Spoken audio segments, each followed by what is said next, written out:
Frères et sœurs, je vous salue dans le nom de notre Seigneur Jésus-Christ. Bienvenue, suivi dans l'Esprit. Une personne me proposait comme ça d'intituler ce moment de partage, de l'intituler au pied de l'autel. Puis j'ai trouvé ça tellement lumineux, alors je vous dis bienvenue au pied de l'autel. Et aujourd'hui, le thème sur lequel je voudrais m'attarder avec vous, c'est comment passer l'épreuve, comment passer l'adversité, comment passer la difficulté. C'est sûr que quand on a des difficultés, quand on a une épreuve, le premier réflexe c'est de dire le Seigneur n'est plus là, mais il est toujours là. C'est juste parce qu'il nous faut asseoir une certaine dynamique dans notre vie pour pouvoir aller ou pour pouvoir bénéficier de cette pleine présence du Seigneur pour nous guider. La première des choses, c'est qu'il faut comprendre que l'épreuve, quelque part, elle est constructive.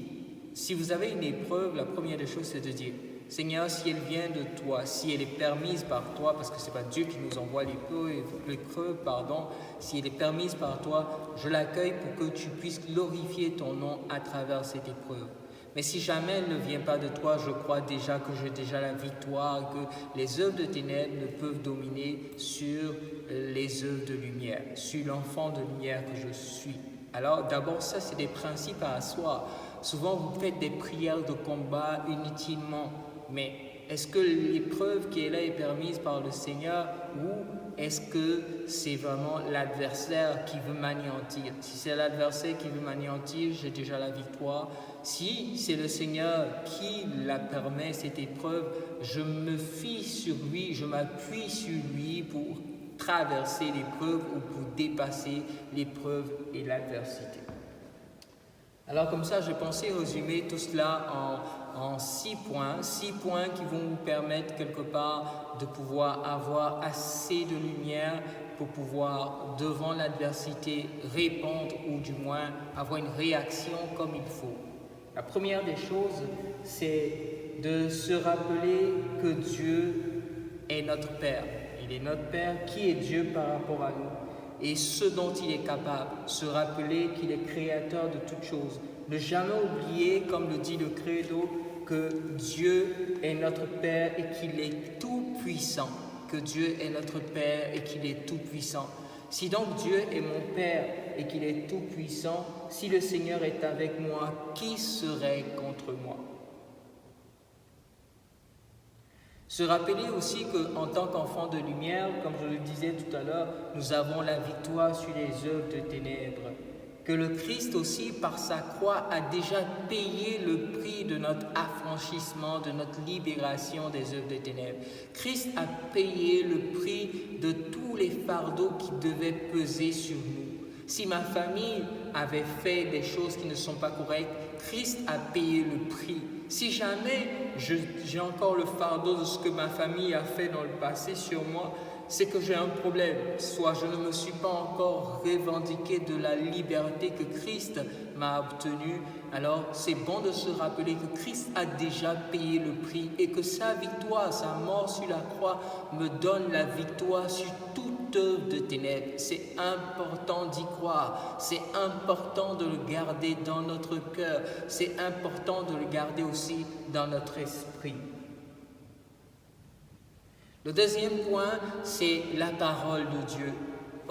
Vous vivez des situations difficiles, vous vivez des situations incompréhensibles, vous êtes comme submergé. Le seul lieu où vous pouvez vous ressourcer, le seul lieu où vous pouvez retrouver des substrats ou du moins des choses qui vont vous permettre d'avancer, d'être plus fort, c'est dans la parole de Dieu. Alors, la méditation de la parole de Dieu. Je ne dis pas lecture de la parole de Dieu. Il y a un de mes fils qui me disait, papa, je veux apprendre à lire la parole de Dieu ou comment je fais? Puis je lui ai dit, lis l'évangile de Matthieu. Il finit de lire et puis il dit, j'ai fini.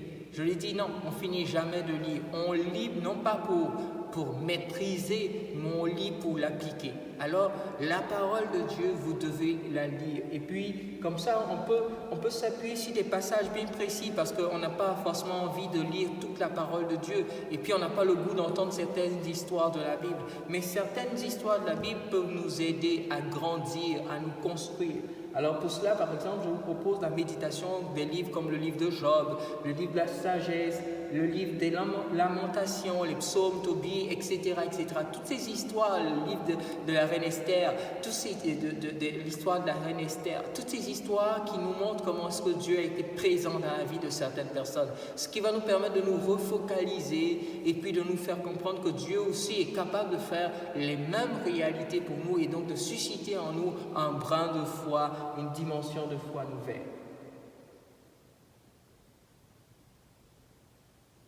Le troisième point, c'est que dans ce genre de situation difficile, on n'arrive pas forcément à prier. On est essoufflé, on est fatigué, parce que notre esprit est constamment en train de tourner, réfléchir, et finalement, on aboutit à un certain épuisement physique, un certain épuisement moral et même psychologique.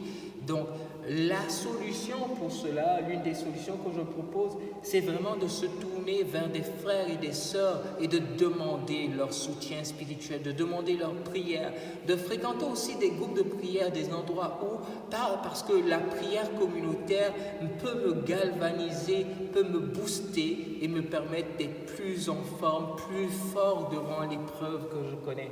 Alors, demandez aussi à avoir un groupe avec lequel on peut partager des moments de prière, demander l'intercession des uns et des autres de nos frères et de nos sœurs.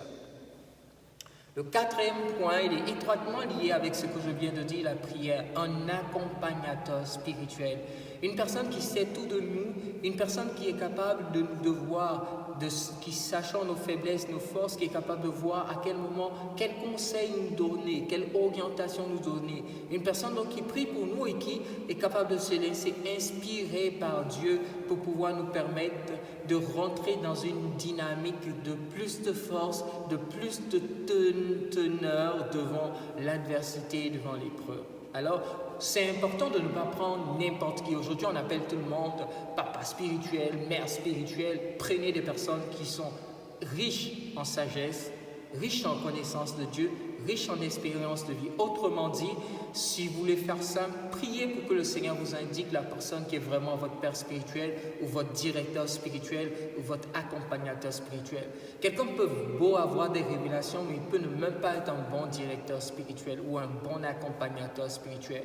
Moi, je distingue le directeur spirituel de l'accompagnateur spirituel parce que le directeur spirituel du père spirituel. Parce que le père spirituel, c'est quelqu'un à qui Dieu vous confie. Donc, par exemple, vous êtes malade, il prie pour vous et puis il se rend compte que vous n'allez pas bien. Il vous appelle pour vous dire comment tu vas, qu'est-ce qui ne va pas. Dieu a établi un lien entre vous. Un directeur spirituel, par contre, c'est une personne qui a une certaine dynamique, une certaine connaissance spirituelle et qui est capable, avec de la rigueur, de la remise en cause, de vous dire ça fonctionne pas, ça fonctionne. Donc, au moins, si vous ne savez pas vers qui vous tournez pour trouver un père ou un directeur spirituel, priez le Seigneur de vous éclairer dans ce sens-là. Autre chose c'est le quatrième point, le quatrième point, c'était donc le directeur spirituel. Le cinquième point, c'est le jeûne. Vraiment, le jeûne est important, c'est la privation.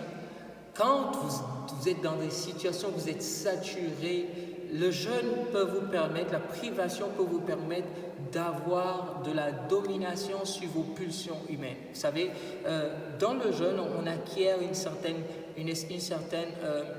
être à jeûne permet de dominer notre corps. Plus j'apprends à dominer mon corps, plus en même temps je domine les réactions pulsionnelles ou instinctives de mon corps. Alors, par le jeûne, bien sûr, qui dit jeûne dit prière. Donc, par le jeûne et la prière, bien sûr, vous vous focalisez sur Dieu, vous prenez des moments où plus rien ne compte, vous vous coupez de vos soucis et vous êtes dans la présence de Dieu en train de faire ascèse, en train de faire repentance, parce que quand on jeûne aussi, on demande pardon pour nos éventuelles fautes, en train de faire repentance pour tout ce qui n'a pas fonctionné. Alors, le jeûne en cinquième point. Le dernier point, c'est un point que j'appellerais, parce qu'on n'a pas forcément, comme je le disais, la force de prier, mais au moins on a la possibilité d'avoir ce que j'appelle des prières jaculatoires ou des prières spontanées. des prières jaculatoires ou des prières spontanées. Je vous donne un exemple de prière spontanée ou jaculatoire. Seigneur, tu ne m'abandonnes pas. Seigneur, tu es glorieux dans ma vie. Seigneur, tu es tout puissant dans ma vie. Alors ce genre de phrases peuvent vous permettre de pouvoir vous focaliser sur le Seigneur, de pouvoir retrouver un regain d'énergie spirituelle et de force même physique.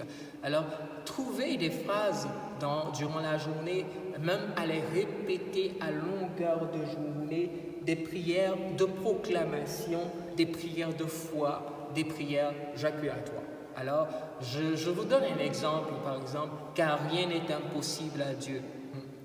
Et tu es l'alpha et l'oméga, le premier, le dernier, le commencement et la fin de toutes choses. Ce genre de phrases, par exemple, vont vous repositionner au niveau de la foi, vont faire rejaillir en vous un regain de foi, un regain de confiance en Dieu. Alors, vous pouvez choisir des passages bibliques, pas longs, très courts, mais qui redisent quelque part la toute-puissance de Dieu et qui sont quelque part aussi votre prière, votre proclamation de foi ou votre proclamation de victoire devant les œuvres de ténèbres. Un autre exemple, Seigneur, je sais que j'ai la victoire par toi, par ta croix, je suis victorieux, où la lumière brille sur les ténèbres. Donc ce genre de phrases vont venir vous recentrer et vous galvaniser dans la manière de vivre cette difficulté ou dans la manière de vous focaliser sur Dieu. Voilà, on peut peut-être, je suis sûr que d'autres personnes vont ajouter d'autres points, mais je pense que si vous avez ces 6 points, vous avez l'essentiel. J'ai été assez long aujourd'hui. Je vous invite à partager cette vidéo. Partageons ces vidéos-là. C'est pour vous qu'on se donne du temps, c'est pour vous qu'on se donne de la peine pour pouvoir concevoir de manière très simple et très brève, tout ce qu'on peut vous offrir. Alors, prenez le temps de partager ces vidéos, écoutez et réécoutez-les, assimilez les enseignements qui sont donnés. Alors, merci d'avoir été au pied de l'autel, d'avoir participé à ce moment au pied de l'autel. Et puis, à très bientôt. Que Dieu vous bénisse. Je vous aime beaucoup, beaucoup, beaucoup. Union de prière, ne lâchez pas, priez pour moi aussi. J'ai besoin de vos prières. À bientôt. Bye bye.